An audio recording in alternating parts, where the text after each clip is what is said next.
Hello students, today we will do next topic of NMR spectroscopy, that is chemical shift and their measurement. So chemical shift में सबसे पहले हमारे पास क्या आएगा, जैसे मैंने आपको लास्ट टॉपिक में करवाया था शील्डिंग एंड डी शील्डिंग, तो उसमें हमने क्या किया था कि जो शील्डिंग है that shift the absorption towards up field and जो डी शील्डिंग है that shift the absorption down field. So ये जो शिफ्ट्स हैं बेटा उनको हम क्या बोलते हैं, chemical shift. Such shifts in the position of NMR absorption arising from shielding and de-shielding of by electrons are called chemical shift. ठीक है. सो केमिकल शिफ्ट को और क्या बोल सकते हैं हम कि chemical shift is defined as the difference in parts per million between the resonance frequency of observed proton and that of tetramethyl silane hydrogen. अब देखो इसमें क्या है, देखो हमने क्या यूज़ किया यहाँ पर TMS, दैट इज टेट्रामिथाइल साइलेन. तो ये जो TMS है वो क्या है, TMS is a standard reference compound. कि हमने क्या करना है कि जो भी हमारे पास जो मॉलिक्यूल होगा उसकी जो पीक आएगी उसको हम कंपेयर करेंगे विद TMS सिग्नल के साथ. अब इस टॉपिक में से आपको कौन कौन से क्वेश्चंस आ सकते हैं, ये आता है हमारे पास कि एक तो केमिकल शिफ्ट के ऊपर शॉर्ट नोट आ सकता है या फिर reasons for taking TMS as a reference compound. तो इसके रीजंस क्या हो सकते हैं कि हमने TMS को ही रेफरेंस कंपाउंड की तरह क्यों चूज़ किया. तो बेटा इसकी स्ट्रक्चर देखो ध्यान से. TMS में क्या है, टेट्रामिथाइल साइलेन, मतलब सेंटर में हमारे पास क्या है, सिलिकॉन, और उसके चारों ओर क्या लगे हुए हैं, मिथाइल ग्रुप्स. तो मिथाइल में एक मिथाइल में हमारे पास कितने प्रोटॉन्स हैं, 3. तो इसका मतलब there are 12 equivalent protons. So equivalent क्यों हुए, क्योंकि सबका इन्वायरमेंट क्या है, तो उन सभी ने क्या दिया बेटा, it gives an intense single signal. तो अब सोचो कि अगर हमारे पास 3 प्रोटॉन एक सिग्नल दे रहे हैं या 4 प्रोटॉन्स एक सिग्नल दे रहे हैं, ठीक है, दूसरी तरफ क्या है कि 12 equivalent protons give rise to 1 signal.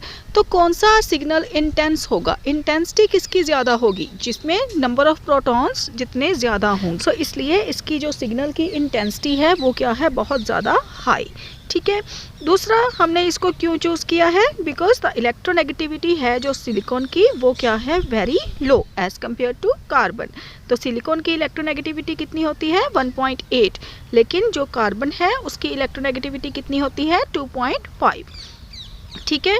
उसके बाद है कि जो इलेक्ट्रोनेगेटिविटी लो होने की वजह से क्या होगा बेटा, सारे सिग्नल्स मतलब TMS को छोड़कर बाकी जितने भी सिग्नल्स होंगे that will appear in the down field direction. इसका मतलब क्या हुआ कि जो TMS है उसकी अप फील्ड होगी लेकिन सारे क्या होंगे, डाउन फील्ड. ठीक है.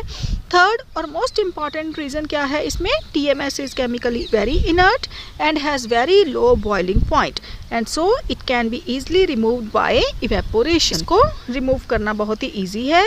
ठीक है. और सैंपल को रिकवर करना ईजी हो जाता है. ठीक है. उसके बाद है बेटा हमारे पास 2 स्केल आते हैं, एक है डेल्टा स्केल और एक है टॉ स्केल. सो डेल्टा और टॉ के बीच में रिलेशन क्या होता है कि tau equal to 10 minus delta.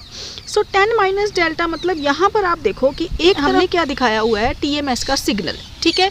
तो TMS सिग्नल और दूसरी तरफ क्या है, जो वैल्यूज़ है ना बेटा, डेल्टा की वैल्यू कहाँ से शुरू हो रही है, 0 to 10, लेकिन टॉ की वैल्यू कहाँ से शुरू हो रही है, 0 to 10. ठीक है.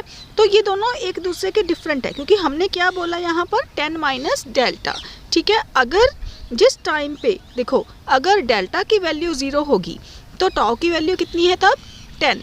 ठीक है.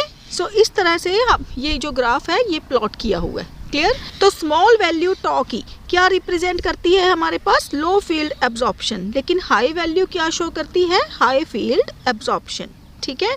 और अगर हमारे पास डेल्टा की वैल्यू लो है तो इसका मतलब क्या है, प्रोटॉन्स क्या है, शील्डेड.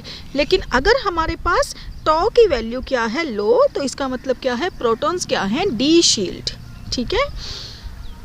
सो ये था बेटा हमारे पास केमिकल शिफ्ट के बारे में. तो नेक्स्ट वीडियो में हम करेंगे factors influencing chemical shift. Okay. So thank you so much बेटा.